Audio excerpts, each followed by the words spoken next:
معزز حاضرین کرام، السلام علیکم ورحمۃ اللہ وبرکاتہ۔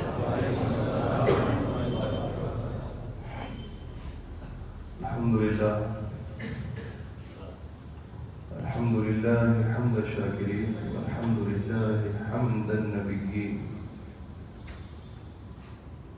والصلاة والسلام علی سید الانبیاء والمرسلین وخاتم النبیین وعلى آلہ وصحبہ وحزبہ ذوی الاہتداء والدین، اما بعد فاعوذ باللہ من الشیطان الرجیم، بسم اللہ الرحمن الرحیم۔ ان الذین آمنوا وعملوا الصالحات سیجعل لهم الرحمن ودا۔ آمنت باللہ، صدق اللہ مولانا العظیم، وبلغنا رسولہ النبی الامین المتین المکین المعین الکریم، ونحن علی ذلک لمن الشاہدین والشاکرین والذاکرین والحامدین، والحمد للہ رب العالمین۔ آئیے قبل از معروضات میں اور آپ مل کر جی لگا کر دونوں عالم کے تاجدار نبی مالک و مختار، کل کائنات کی اولین فصل بہار، سید ابرار و اخیار، تاجدار مدینہ، فیض گنجینہ، صاحب معطر بسینہ، سرور قلب و سینہ، احمد مجتبیٰ محمد مصطفیٰ، ارواحنا فدا صلی اللہ علیہ وسلم کی بارگاہ اقدس میں درود پاک کی ڈالیاں عقیدت کی تھالیوں میں پیش فرمائیں۔ بڑی اللہ صلی علی سیدنا۔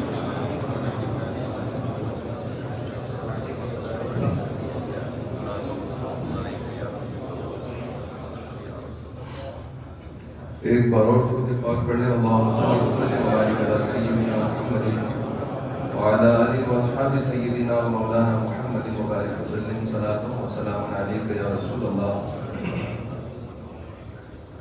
صلاۃ و سلام علیک یا حبیب اللہ صلی اللہ تعالی علیہ وسلم۔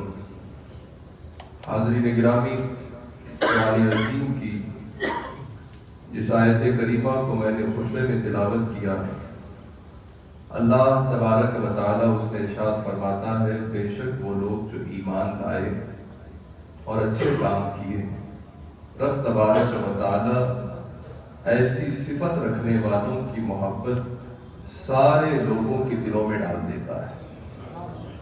ان الذین آمنوا وعملوا الصالحات سیجعل لهم الرحمن ودا۔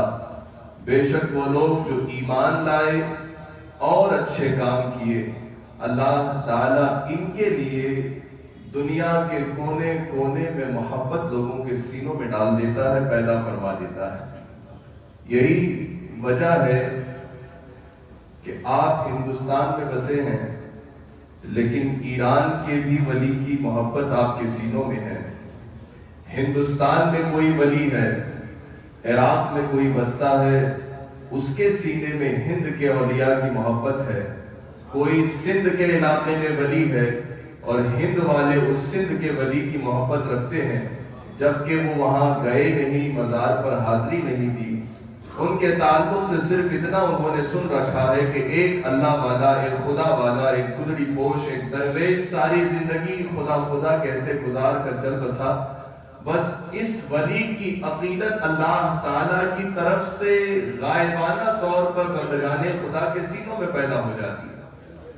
یہ ساری زندگی خدا کے حوالے رہ کر جانے کا نتیجہ یہ ہوتا ہے کہ وہ ایک بالشت زمین پر بھی اگر دو قدم ٹھہر کر کے، ساری زندگی دو قدم رکھ کر کے ایک بالشت زمین پر بھی گزار کر چلا جائے، تو اللہ تعالیٰ کی طرف سے اس بندے کے لیے انعام ہوتا ہے کہ اب اس کی شہرت، اس کا نام اور اس کا کام وہ ایک بالشت زمین تک محدود نہیں رہتا، بلکہ دنیا کی ایک بالشت زمین بھی اس بندے خدا کے ذکر سے خالی نہیں ہوتی۔ جہاں دیکھو ان اللہ والوں کا تذکرہ ہی تذکرہ نظر آتا ہے۔ یہی تو شان ہے ان اولیاء اللہ کی، کیا حضرت حضور سیدنا سرکار غوث العظم دستگیر رضی اللہ تبارک و تعالی عنہ نے جیلان کے علاقے کو قصد طلب علم کے لیے چھوڑا، اور پھر آپ عراق کی سرزمین تک تشریف لائے، اکابر مشائخ کی صحبتوں میں رہے، اس کے بعد بغداد معلیٰ کو چھوڑ کر غوث پاک رضی اللہ تبارک و تعالی عنہ ہند اور سندھ اور بر صغیر کے ملکوں کا سفر تو نہیں کیا کہ لوگ مجھے پہچانے کہ میں عبد القادر ہوں، مجھے محی الدین کا لقب ملا ہے، بلکہ اسی بغداد معلیٰ کی سرزمین پر رہ کر خدا کے دین کی تبلیغ کرتے کرتے وہ خدا والا چلا گیا۔ اب دنیا کے اندر شاید کوئی کونا ایسا باقی ہے کہ جہاں پر غوث اعظم کے پہچاننے والے نہ پائے جاتے ہیں۔ شاید کوئی دنیا کا خطہ ایسا باقی رہ گیا ہوگا کہ جہاں پر غوث اعظم دستگیر کی عقیدت رکھنے والے نہ پائے جاتے ہوں۔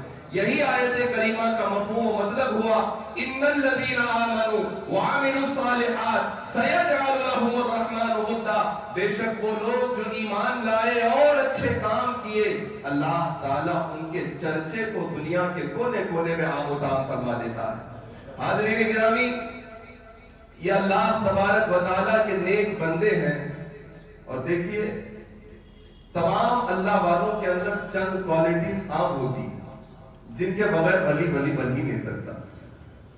ایک تو یہ کہ کوئی ولی جاہل نہیں ہے، ہر ولی علم والا ہی ہوتا ہے، کیونکہ بغیر علم والا کبھی درجہ ولایت تک پہنچ ہی نہیں سکتا۔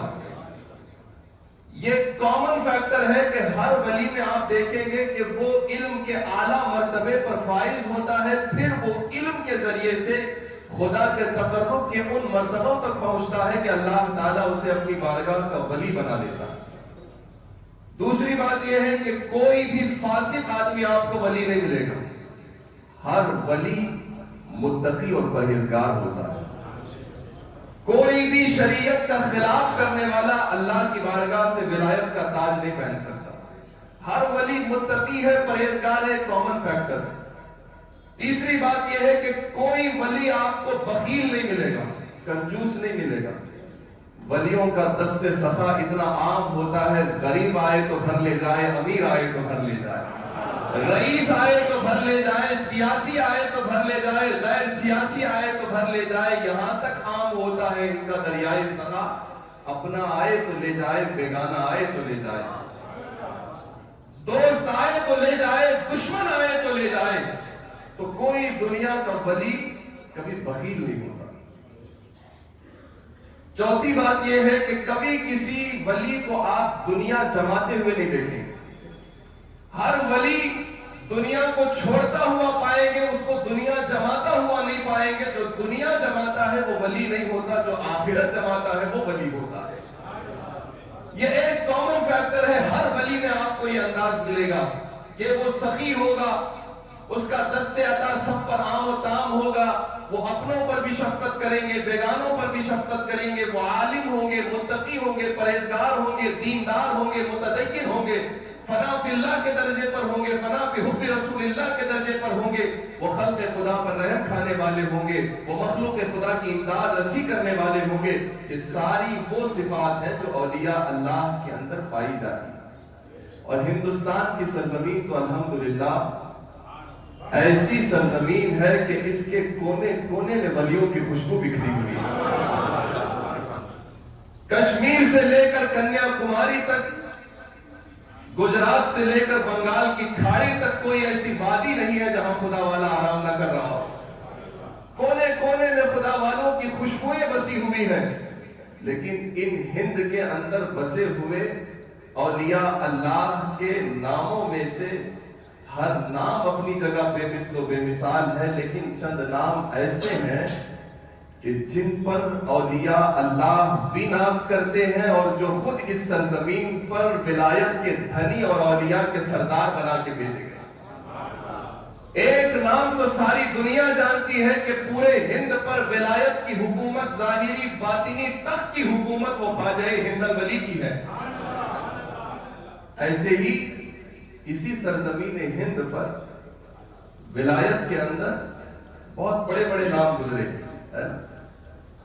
ایک مقام محبوبیت بھی ولایت کا مقام ہے، جیسے حضرت نظام الدین اولیاء رحمت اللہ تعالی علیہ کا ان کی والدہ کے ساتھ واقعہ ہے کہ جب ان سے ان کے پیر نے کہا بتاؤ بیٹا مرید تو بن چکے ہو، اب محب بنو گے کہ محبوب بنو گے؟ محب بنوگے کہ محبوب بنوگے؟ محب کہتے ہیں چاہنے والے کو، اور محبوب کہتے ہیں چاہے جانے والے کو۔ تو محب تو چاہتا ہے، خود کام کرتا ہے، اور محبوب کام نہیں کرتا، اس کا کام کیا جاتا ہے۔ محب خادم ہوتا ہے، محبوب مخدوم ہوتا ہے۔ محب کام کرنے والا ہوتا ہے، محبوب کام کرانے والا ہوتا ہے۔ محب کے لیے محب راستہ بناتا ہے، اور محبوب کے لیے راستہ تیار کیا جاتا ہے۔ تو محبوبوں کے نام میں، اولیاء اللہ کے جو درجوں میں محبوبوں کا نام ہے، ان میں 3 نام بڑے محبوب ہیں اور دنیا میں بڑے مشہور ہیں۔ ایک تو حضرت محبوب سبحانی، قندیل نورانی، ہیکل سمدانی، میرا محی الدین شیخ عبد القادر جیلانی کی ذات اقدس ہے۔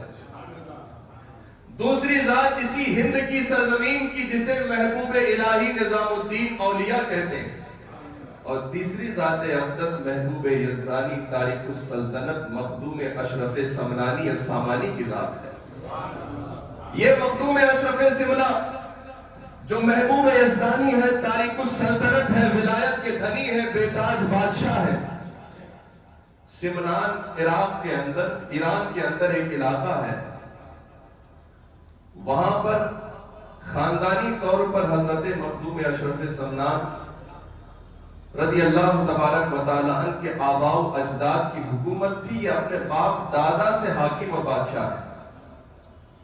ان کے والد بادشاہ، ان کے والد کے والد بادشاہ، اس طریقے سے ان کے دستے کرم کی یہ بادشاہت، سمنان کے تخت و تاج پر ان کی حکومت ایک مدت سے چلی آ رہی تھی۔ آپ کے والد بزرگوار کے ظاہری وصال کے بعد مخدوم اشرف سمنان، جن کے تقریباً الحمدللہ 3 شہزادے اس مسجد میں اب تک آ چکے ہیں، وہ مخدوم اشرف سمنانی جو کچھوچا کی سرزمین پر آباد ہیں، 4 سال 4 مہینے 4 دن کی مدت میں بزرگوں کے رسم و رواج کے حساب سے حضرت مخدوم پاک کے بسم اللہ خوانی ہوئی، جس میں وقت کے بڑے بڑے مشائخ مخدوم اشرف سمنانی کو بسم اللہ خوانی کے لیے اور بسم اللہ پڑھانے کے لیے تشریف لائے۔ 4 سال 4 مہینے کے بعد سے 7 سال کی عمر گزری۔ ان بزرگوں کی فیض نواز اور تربیت نواز کلمات سے ایسا اثر ہوا کہ 4 سال 4 مہینے میں بسم اللہ پڑھی تھی، 7 سال کی عمر میں پورے قرآن کے حافظ بن گئے۔ نہ صرف پورے قرآن کے حافظ بنے، قرآن کو جو 7 طریقوں سے پڑھا جاتا ہے، جسے قرأت سبع کہا جاتا ہے، وہ 7 قرأتوں سے 7 سال کی عمر میں حضرت مخدوم اشرف سمنانی پڑھنا جانتے ہیں۔ قرأت سبع کے عالم 7 سال کی عمر میں بن گئے۔ یہ 7 سے اگلے 7 سال، 7 سال کی عمر میں پورے قرآن کو قرأت سبع کے ساتھ پڑھنے لگے، اور اگلے 7 سال تک جتنے علوم اس دور میں پڑھائے جاتے تھے، علوم مروجہ، 7 سال کی اس کوشش کے بعد 14 سال کی عمر میں حضرت مخدوم اشرف سمنانی وقت کے ایک بہت بڑے عالم ربانی کی شکل میں دنیا کے سامنے آئے۔ صرف 7 سالہ عمر کے اندر جو دنیا کے اندر علمی وہ کارنامہ انجام دے جائے۔ جب 7 سال میں حضرت مخدوم اشرف سمنانی نے قرآن پڑھا تھا، اس کے بعد سے جب پڑھنے والے یا پڑھانے والے علماء سے بحث کرتے تھے تو ایسا لگتا تھا، علماء فرماتے ہیں، اس دور کے اکابر بزرگان دین فرماتے ہیں، پڑھانے والے اساتذہ فرماتے ہیں کہ بچہ جب پڑھنے آتے ہوئے سوال کرتا، ایسا لگتا تھا کہ یہ پڑھنے کے لیے نہیں پڑھانے کے لیے آتا، کہ جن کا مزاج علم شناس ایسا تھا اور زبان کے اندر وہ درک ایسا تھا کہ وہ پڑھے تو زبان بھی محفوظ کر لے، دل بھی محفوظ کر لے، دماغ کے اندر وہ چیزیں بستی ہوئی چلی جائیں۔ وہ مخدوم اشرف سمنان کچھوچا کی سرزمین پر تشریف لانے سے پہلے 14 سال کی عمر اپنے سمنان کے علاقے کے اندر 14 سالہ عمر کے اندر ایک عالم ربانی کی حیثیت سے ابھرے۔ باپ چونکہ آپ کے والد ماجد عارف باللہ بھی تھے، وقت کے ولی بھی تھے، عالم بھی تھے، ساتھ ہی ساتھ بادشاہ بھی تھے۔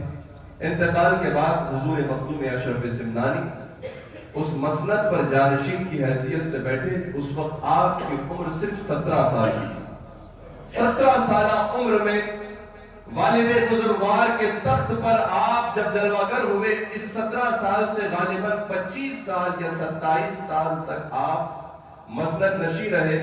فرمایا جاتا ہے کہ یہ سمنان کے علاقے کا گولڈن دور تھا جو حضرت مخدوم اشرف سمنانی چلا رہے تھے، کیونکہ پورے سمنان کے خطے اور کونے کونے تک ایسا عدل و انصاف حضرت اشرف جہانگیر سمنانی رضی اللہ تبارک و تعالیٰ نے قائم کیا کہ ایک چھوٹے سے چھوٹے آدمی پر بھی وقت کا کتنا بڑا کوئی رئیس ہو ہلکا سا ظلم نہیں کر سکتا تھا۔ ایسا عدل و انصاف حضرت مخدوم پاک نے قائم فرمایا۔ لیکن 27 سال کی عمر غیبی اشارے آنے لگے حضرت مخدوم پاک کو، بار بار دل میں خیالات پیدا ہونے لگے کہ اے اشرف تم اس کام کے لیے تو نہیں آئے، یہ تو اشارے تھے، غیبی اشاروں نے ایک وقت میں ایسا جھجوڑا کہ آخر آپ کی دل کی کیفیت اب میں نہ رہی، جذبات سے باہر ہو گئی، اور آپ والدہ ماجدہ کے قدموں میں آ کر ٹھہرے اور عرض کرنے لگے کہ اے امی جان، اگر آپ کی اجازت ہو تو میں یہ سلطنت، یہ تخت، یہ تاج، یہ حکومت، یہ بادشاہت چھوڑ کر کے خدا کے راستے میں نکلنا چاہتا ہوں اور خلق خدا کو فیضیاب کرنا چاہتا ہوں، آپ مجھے اجازت دیجئے، مجھے اس تخت و تاج کی کوئی حاجت نہیں ہے۔ والدہ ماجدہ بھی خدا والی، کیونکہ اچھی اولادیں آسانی سے نہیں آتی ہیں، نیک اولادیں دنیا میں آنے کے لیے باپ داداؤں کا اور ماں نانیوں کا سلسلہ بھی ویسا رہنا پڑتا ہے۔ اسی لیے اقبال نے کہا تھا بے ادب ماں با ادب اولاد جن سکتی نہیں، مادنے زر مادنے فولاد بن سکتی نہیں۔ جب باپ موسیٰ جنگی دوست ہو اور ماں ام الخیر امت الجبار فاطمہ ہو تو بیٹا عبد القادر جیلانی آتا ہے۔ جب ماں سیدہ گھرانے کی ماہ نور مہجبین فاطمہ ہو اور باپ سید شاہ غیاث الدین ہو تو بیٹا معین الدین اجمیری دنیا میں آتا ہے۔ اور جب ماں خدیجہ خاتون ہو اور باپ سید شاہ ابراہیم وارث سلطنت سمنا ہو تو بیٹا مخدوم اشرف کی شکل میں آتا ہے۔ تو جب مائیں عظیم ہوتی ہیں، باپ بلند کردار ہوتے ہیں، تو بیٹے ویسے پیدا ہوتے ہیں۔ تو حاضرین گرامی، ماں نے دل کھول کر اجازت دی تھی اور کہا بیٹا جاؤ خلق خدا کی خدمت کرو۔ آپ نے والدہ ماجدہ کی خدمت اقدس میں رخصت چاہی اور پھر وہاں سے بوریا بستر باندھ کر اپنے چھوٹے بھائی سید شاہ عارف رحمت اللہ تبارک و تعالی علیہ کو یہ ساری سلطنت سونپ دی اور آپ خلق خدا کے لیے نکلے۔ سمنان کے علاقے سے نکل کر سمرقند و بخارا کی وادیوں سے گزرتے ہوئے لقو تک صحراؤں سے نکل کر ملتان تک حضرت مخدوم اشرف سمنا آئے، اور اس ملتان کی سرزمین سے نکل کر کی چھوچھا کی سرزمین تک آنے تک جن جن بزرگوں سے آپ نے فیض حاصل کیا اس کی داستان اپنی جگہ آپ ہے۔ یہ وہ مخدوم اشرف سمنا کہ وقت کا بادشاہ ہو، دنیا سلامی کے لیے ٹھہری ہوئی ہو، گردنیں جھکی ہوئی ہو، یہ ساری شان و شوکت چھوڑ کر سلطنت کو ترک کر کے خدا کی راہ میں نکلنے والی شخصیت کو تارک السلطنت مخدوم اشرف سمنانی کہا جاتا ہے۔ اور جب ظاہری سلطنت کو چھوڑ دیا تو اللہ نے باطنی سلطنت ایسی عطا فرمائی کہ اب تک حضرت مخدوم اشرف سمنانی کے آگے صرف سر جھکے ہوئے تھے، جب تک وہ تخت پر بیٹھتے تھے سر جھکے ہوئے تھے۔ آج جب آپ سلطنت کو ترک کر کے نکلے ہیں خدا کی راہ میں، خلق خدا کو معرفت کے نور سے معمور کرانے کے لیے، سینوں کو توحید کے اجالوں سے روشناس کرانے کے لیے، تو وہ تخت سمنان پر جہاں صرف گردنیں جھکی تھی، آج جب یہ خدا والا نکلا ہے تو گردن بھی جھکی ہے، دل بھی لوگوں کے مخدوم اشرف سمنا کے آگے جھکی۔ تو جب خدا کی راہ میں خدا والا نکلتا ہے تو دل بھی جھک جاتے ہیں۔ آج دنیا دل جھکا کر مخدوم اشرف سمنانی کا انتظار کر رہی ہے۔ اوج کی سرزمین پر جب حضرت مخدوم پاک تشریف لائے ہند کی سرزمین کے احاطے اور کنارے پر، تو وہاں پر ایک خدا والے جلوہ گر رہا کرتے تھے ان دنوں، جن کو حضرت مخدوم جہانیہ جہاں گشت رحمت اللہ تعالی علیہ، جن کا نام سید شاہ جلال الدین۔ تو آپ نے ان کا استقبال فرمایا، 3 روز تک آپ وہیں ٹھہرے رہے اور ان سے آپ نے یہ درخواست پیش کی کہ حضور میرا اب تک کوئی روحانی پیشوا نہیں ہے، اگر آپ اس فقیر کی درخواست کو قبول کر لیں تو آپ مجھے اپنے حلقہ ارادت میں شامل فرما کر مرید کر لیجیے۔ تو حضرت مخدوم جہانیہ جہاں رحمت اللہ تبارک و تعالی علیہ نے 3 دن تک میزبانی کرنے کے بعد، 3 دن تک آپ کی مہمان نوازی کرنے کے بعد فرمایا کہ شہزادے تمہارا حصہ ہمارے پاس نہیں ہے، یہاں سے جاؤ، پنڈوا کی سرزمین پر ایک بہت بڑا اللہ والا تمہارے استقبال کے لیے بے چین کھڑا ہے، وہاں تمہارے حلقہ ارادت کا حصہ رکھا ہوا ہے۔ آپ 3 دن تک قیام حضرت جہانیہ جہاں گشت رحمت اللہ تعالی علیہ کی بارگاہ فیض میں کر کے نکلے اور وہاں سے بہار ہوتے ہوئے بنگال کی سرزمین پہنچے۔ بنگال کے اندر مالڈا علاقہ ہے، وہاں آپ نے جا کر کے قیام کیا، معلوم کیا تو پتا چلا کہ اسی علاقے کے ایک چھوٹے سے احاطہ جس کو پنڈوا کہا جاتا ہے، وہاں حضرت شاہ علاء الحق پنڈوی رحمت اللہ تعالی علیہ کی ذات بابرکات موجود ہے۔ کب نکلے ہیں؟ کئی دن گزر گئے، آپ تو اوج چھوڑے ہوئے، اور اوج کے بزرگ حضرت شاہ مخدوم جہانیہ جہاں گشت کہہ کے بھیج رہے ہیں کہ جاؤ پنڈوا کی سرزمین پر علاء الدین پنڈوی تمہارا انتظار کر رہے ہیں۔ یہ دور نہ تار کا ہے، نہ واٹس ایپ کا ہے، نہ ایک ٹیکسٹ میسج کے ذریعے سے خبر پہنچانے کا ہے۔ اس دور کی بات ہے کہ جس دور میں تار بھی کئی دن کے بعد پہنچتی ہو، لیکن برق رفتاری دیکھو، خدا والوں کی ایمان فراست نگاہ دیکھو کہ بیٹھے وہ مخدوم اشرف سمنا کو بتا رہے ہیں اوج کی سرزمین سے میلوں میل کا فاصلہ ہے پنڈوا کی سرزمین پر، اور بتا رہے ہیں کہ وہاں ایک خدا والا تمہارا انتظار کر رہا ہے۔ یہ ایمان کی طاقت کا اتصال ہوتا ہے کہ جب دل نور ہدایت و نور ایمان سے معمور ہو تو ظاہری وسیلوں کی ضرورت نہیں پڑتی، بات خود بخود پہنچ جایا کرتی ہے۔ حضرت مخدوم اشرف سمنا اوج کی سرزمین سے نکل کر بنگال کے مالڈا علاقے کے احاطہ پنڈوا میں پہنچے، اور ادھر کوئی بتایا نہیں گیا تھا کہ مخدوم اشرف آ رہے ہیں۔ آپ نے اپنے غلاموں کو نہیں بھیجا تھا کہ میں آنے والا ہوں، جا کر کے پنڈوا کی سرزمین پر موجود بزرگ اللہ والے شاہ علاء الدین پنڈوی رحمۃ اللہ تعالی علیہ کو بتا تھا۔ ابھی آپ پنڈوا کے بارڈر پر داخل ہونے والے ہیں، خانقاہ میں بیٹھا ہوا وہ خدا والا جسے دنیا حضرت مخدوم علاء الحق پنڈوی کہتی ہے۔ آپ نے اپنے مریدوں سے کہا بوئے یار می آئے، کہ مجھے میرے محبوب کی خوشبو آ رہی ہے۔ حضرت علاء الحق پنڈوی کہتے ہیں کہ مجھے میرے یار کی، مجھے میرے محبوب کی خوشبو آ رہی ہے، اٹھو خانقاہ سے لے چلو۔ آپ سرحد پر پہنچے اور خوشبو بتا رہی تھی۔ حضرت علاء الحق پنڈوی کہہ رہے ہیں اس سمت چلو، اس سمت چلو، ان راہوں کو چھوڑو، ان گلیوں سے چلو، مجھے معلوم ہے وہ اس طرف سے آ رہا ہے، مجھے معلوم ہے وہ اس سمت سے آ رہا ہے، بوئے یار می آئے، اس یار کی خوشبو اس سمت سے آ رہی ہے۔ حتیٰ کہ اس سرحد پر جا کر آپ اپنے مریدوں کے ساتھ ٹھہرے ہوئے، اتنے میں ایک نورانی چہرہ ان صحراؤں کی لقطت وادیوں سے ابھرا، جس کے چہرے پر ایسی متانت و سنجیدگی اور سیادت کا ایسا نور ٹپک رہا تھا کہ دیکھنے والا ٹھہرے تو کچھ لمحوں کے لیے ٹھہر کر حضرت مخدوم اشرف سمنا کے چہرے کو دیکھ لے۔ ارے جن کی اولادوں کو آج تک دنیا ٹھہر کر دیکھنے کے لیے کھڑی رہتی ہے کہ حسن و جمال اتنا اچھا ہے، پھر وہ اشرف سمنانی کے حسن کا عالم کیا ہوگا۔ حضرت مخدوم اشرف سمنانی رحمت اللہ تبارک و تعالی علیہ تشریف لائے، آپ پالکی میں تھے۔ کون؟ آپ کے پیر صاحب حضرت علاء الحق پنڈوی پالکی سے اترے، آپ نے ان کو گلے لگایا، ماتھا چوما، اور حضرت اشرف سمنا رحمت اللہ تعالی علیہ کو پالکی میں بٹھایا۔ آپ نے کہا حضور میں تو آپ کے دربار میں فیض لینے کے لیے آیا ہوں، یہ تو گستاخی ہے کہ میں بیٹھوں اور آپ لے جائیں۔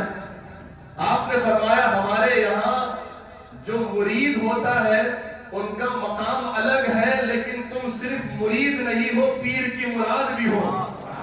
اسی لیے ہر مرید مرید نہیں ہوتا، بعض مرید پیر کی مراد بن جاتے ہیں۔ اگر ہر مرید سب برابر ہے تو پھر یاد کرو وہی مارہرہ کی سرزمین ہے، ایک پیر خدا والا بیٹھا ہوا ہے جسے دنیا آل رسول مارہروی کہتی ہے۔ آل رسول مارہروی کی بارگاہ میں بریلی سے چل کر کے امام احمد رضا پہنچے تو آنے واحد میں سارے سلسلوں کی خلافت آل رسول مار عربی نے کی تھی۔ لوگوں نے پوچھا حضور یہاں آتے ہیں تو لوگوں کو چلا کراتے ہیں، بٹھاتے ہیں، مہینوں گزارتے ہیں، یہ کھانا چھڑواتے ہیں، ترک جلالی کراتے ہیں، فلاں وظیفہ دیتے ہیں، یہ آئے تو آپ نے سارا کچھ ایک ہی وقت میں دے دیا۔ تو حضرت آل رسول مار عربی نے کہا جو یہاں اور آتے ہیں ان کے سینوں میں کسی کے سینے میں حسد کی آگ ہوتی ہے، کسی کے سینے میں کینے کی آگ ہوتی ہے، کسی کا سینہ جلن سے جل رہا ہوتا ہے، کسی کے سینے میں عداوت ہوتی ہے، دنیا کی لالچ ہوتی ہے، دنیا کی محبت ہوتی ہے، طرح طرح کے گناہوں کی آلودگیاں ہوتی ہے، لیکن احمد رضا بریلوی سے خود اتنا پاک و صاف آیا ہے، اب اسے کسی اور وظیفے کی ضرورت نہیں ہے، ہم نے اسے نواز دیا اور پھر اس کے بعد فرمایا تھا کہ سنو روز آخرت اگر مجھ سے اللہ پوچھے گا مولا آل رسول کیا لایا ہے تو میں اپنے اس شہید مرید امام احمد رضا کو پیش کر دوں گا۔ تو ہر مرید نہیں ہوتے، بعض مرید پیر کی مراد بن جاتے ہیں، انہی میں سے ایک مرید جو پیر کی مراد بن گئے انہیں مخدوم اشرف سمنانی کہا جاتا ہے۔ خود پیر انہیں اپنی پالکی میں بٹھا کر کاندھا اٹھائے لے جا رہے ہیں، اور لے جا کر جب خانقاہ قریب آئی تو آپ نے اس پالکی کو نیچے اتارا اور حضرت مخدوم اشرف سمنانی کو اپنی صحبت میں رکھا، داخل سلسلہ فرمایا، خلافت سے نوازا، ایک مدت اپنی صحبت میں رکھا، فرمایا 12 سال تک حضرت مخدوم علاء الحق پنڈوی کی خدمت میں حضرت مخدوم اشرف سمنانی رہے۔ 12 سال تک گزری پوش ایک خدا والا فقیانہ زندگی گزارنے کے لیے جو نکلا تھا وہ درویش کی صحبت میں آ کر 12 سال تک ان کی خدمت میں لگے رہے، اور 12 سال کے بعد اجازت لے کر آپ کی چوچھا مقدسہ تشریف لائے۔ پھر وہاں جب آ کر کے بسے تو پھر پوری خلق خدا کو ایسے فیضیاب کیا کہ آج تک آپ کا دربار اور آپ کا آستانہ پوری روئے زمین کے کتنے بڑے سے بڑے آصف کسی کو جھپٹے ہوئے ہو، کتنا بڑا سے بڑا کسی پر جادو ہوا ہو، لیکن آج تقریباً 700-800 سال کے قریب زمانہ حضرت مخدوم اشرف سمنانی کا گزر گیا۔ آستانے پر آج بھی لوگ جا کر کے جو اس نیر کے پانی سے نہاتے ہیں اور مخدوم اشرف سمنانی کی بارگاہ میں ٹھہرتے ہیں تو سارے بھوت آنے واحد میں اتر جاتے ہیں۔ وہ آستانہ مخدوم اشرف سمنانی رحمت اللہ تبارک و تعالیٰ علیہ کا حاضرین گرامی، یہ وہ مخدوم اشرف سمنان ہے کہ جنہوں نے احقاق حق اور ابطال باطل میں ایسا کام انجام دیا جو صرف آپ کا ہی حصہ تھا۔ ساری زندگی خدا کے دین کی ایسی تبلیغ فرمائی کہ ایک لمحے کے لیے بھی آپ کے خاطر اقدس پر، آپ کے دل پر یہ بات نہ گزری کہ میں سمنان کو چھوڑ کر کے آیا ہوں، یہاں کوئی مجھے پکڑ لے دھر لے تو پھر میرا کیا حال ہوگا۔ یہ مخدوم اشرف سمنانی ہے جو جملہ بول دے تو انسان کو پتھر کر دے، جو ہاتھ لگا دے تو مورت کو پھر انسان بنا دے، یہ مخدوم اشرف سمنانی ہے۔ حاضرین گرامی، ان اولیاء اللہ کی بارگاہوں میں رہنے سے اور ان نیک بندوں کے جڑے رہنے سے ہمارے لیے یہ فائدہ ہے کہ ہم پر آنے والی چیزیں وہ ہم پر بعد میں آتی ہیں، ان کی محبت کا جو کوچ ہمارے اتنے جڑا ہوتا ہے وہ ساری بلائیں پہلے ہی ٹال دیتا ہے۔ اسی لیے ورد و وظیفہ زندگی میں ان نیک بندوں کا ہم رکھتے ہیں۔ کبھی کہتے ہیں حضرت معین الدین معین بے کسا والی ہندوستان خواجگان کے نام پر صدائیں دیتے ہیں، کبھی ہم حضور غوث پاک کے نام سے اپنی دعاؤں میں صدائیں دیتے ہیں، تو کبھی مخدوم اشرف سمنا کے وسیلے سے صدائیں دیتے ہوئے کہتے ہیں اے اشرف زمانہ، زمانے مدد نما درہائے بست راز کلید کرم کشا، سربراہ شاہ کریمہ دستگیرہ اشرفا، حرمت روح پیمبر یک نظر کن سوئے ماں۔ اللہ تعالیٰ ہم سب کو کہنے سننے سے زیادہ عمل کرنے کی توفیق عطا فرمائے۔ دونوں جہاں میں اللہ تعالیٰ ہمیں عزتوں کا تاج دے، ذلت سے اللہ تعالیٰ محفوظ فرمائے، ایمان عقیدے کی حفاظت دے، اور اللہ تعالیٰ ہم سب کو مذہب حق اہل سنت پر استقامت اور ثبات کرنی نصیب فرمائے۔ حاضرین گرامی، گزشتہ جمعہ ہم نے آپ سے عرض کیا تھا کہ خطبہ جو ہے یہ نماز جمعہ کے قیام کی شرائط میں سے ایک اہم ترین شرط ہے۔ آج بھی روئے زمین کا حصہ سمجھیے اپنے کردار اور اپنے برے عمل کی وجہ سے ہی ہم عذاب الہی کو دعوت دیتے ہیں۔ ایسے ہی وہ زمانہ جو صحابہ اور خیر القرون کا زمانہ تھا، جس زمانے پہ سرور کائنات خطبہ ارشاد فرمائے، صدیق اکبر خطبہ ارشاد فرمائے، امیر المومنین فاروق اعظم، امیر المومنین عثمان غنی، مولا کائنات حیدر کرار خطبہ ارشاد فرمائے، دنیا ایسے تھم کر کے سنتی تھی کہ اس خطبے کا عدد وہ جانتے تھے کہ ان کے الفاظ صرف الفاظ نہیں ہیں، ان کی زبان سے اللہ رب العزت کا نور بولتا ہے۔ تو خطبہ صرف خطبہ نہیں ہوتا ہے، بلکہ یہ اللہ رب العزت کے دین کی دعوت ہوتی ہے۔ تو اس کی جو شخص توہین کرتا ہے وہ خود اپنے آپ میں ذلیل ہو جاتا ہے، وہ اپنے اوپر عذاب کی دعوت دیتا ہے۔ تو حضرین گرامی یاد رکھیے، خطبہ ایک بہت اہم ترین امر ہے۔ اسی لیے جب خطبہ خطیب پڑھنے کے لیے جاتا ہے، شریعت کا مسئلہ یہ ہے کہ جس وقت خطیب منبر پر بیٹھ گیا اس وقت سے لے کر نماز کے ہونے تک ایک کلام بھی حرام ہے۔ یہاں تک کہ خطیب خطبے کے لیے منبر پر بیٹھ گیا، کسی آدمی کو دیکھا کہ وہ کوئی ایسا کام کر رہا جو نہیں کرنا چاہیے تو وہ خود ٹوک بھی نہیں سکتا، یہ خطبے کا ادب ہے۔ تو اسی لیے جب خطبہ پڑھا جائے تو میری آپ سے گزارش ہے کہ ویسے خطبے کا سننا واجب ہے۔ خطبے کے درمیان کوئی بھی بیکار کام، لغو کام کرنا اور خطبے کی طرف توجہ نہ دینا، یہ خطبے کی توہین ہے، اور توہین خطبہ کرنے والا خود اللہ تبارک و تعالیٰ کی بارگاہ سے ثواب نہیں پا سکتا۔ لہٰذا خطبے کی تعظیم کیجیے، اور خطبہ جب پڑھا جائے تو اس کے آداب میں ایسا ہے کہ کوئی ضروری چیز نہیں ہے، لیکن کر لیں اگر کرنے والے کر سکتے ہوں تو۔ جب پہلا خطبہ پڑھا جائے تو آدمی دو زانو ہو کر کے بیٹھے اور اپنے دونوں ہاتھوں کو اس طریقے سے باندھ لیں جیسے آپ قائد اولیٰ میں بیٹھتے ہیں، قائد اخیرہ میں بیٹھتے ہیں، تو اسی حالت میں آپ بیٹھیں دو زانو ہو کر کے، اور اس کے بعد آپ اپنے دونوں ہاتھوں کو جیسے قیام میں باندھتے ہیں اس طریقے سے باندھ کر کے بیٹھے رہیں اور ایسا لگے کہ آپ خطبے کی طرف توجہ کیے ہوئے ہیں۔ دوسرا خطبہ پڑھا جائے تو دونوں ہاتھوں کو آپ جیسے تشہد میں رکھتے ہیں سامنے اس حالت میں رکھیں، ڈھیلے کر کے آرام سے۔ تو یہ دونوں خطبے کے سننے کے آداب میں سے، اور جب تک خطیب خطبہ پڑھ رہا ہے نہ آپ بازو والے کو بات کریں، نہ سنیں، نہ کوئی بلائے تو دیکھیں، خطبے کے آداب کو بجا لائیں۔ جو شخص خطبے کا ادب کرتا ہے یاد رکھیے گا اس پر اللہ کی بے شمار رحمتیں اترتی ہیں اور وہ اللہ کے یہاں عزت والا قرار دیا جاتا ہے۔ اسی لیے خطبے کے آداب بجا لائیں۔ خطبے کی توہین کرنے سے گویا انسان خود اپنے آپ کو ذلت پر پیش کر رہا ہے۔ آپ خطبے کی تعظیم کریں، اللہ آپ کو عظمت والا بنائے گا اور عزت والا بنائے گا انشاءاللہ۔ یہ آداب بجا لائیں۔ ماشاءاللہ ابھی تو کافی حد تک تقریباً ٹوپیاں سروں پر نظر آ رہی ہیں، اور انشاءاللہ اور اسی سلسلے کو جاری رکھیں گے تو سب پورا مجمع جو ہے صاحب ٹوپی ہی نظر آئے گا۔ اللہ ہم سب کو جو ہے کہنے سننے سے زیادہ عمل کرنے کی توفیق عطا فرمائے، جو جہاں کی عزتیں دے۔ وما توفیقی الا باللہ، وآخر دعوانا ان الحمد للہ رب العالمین۔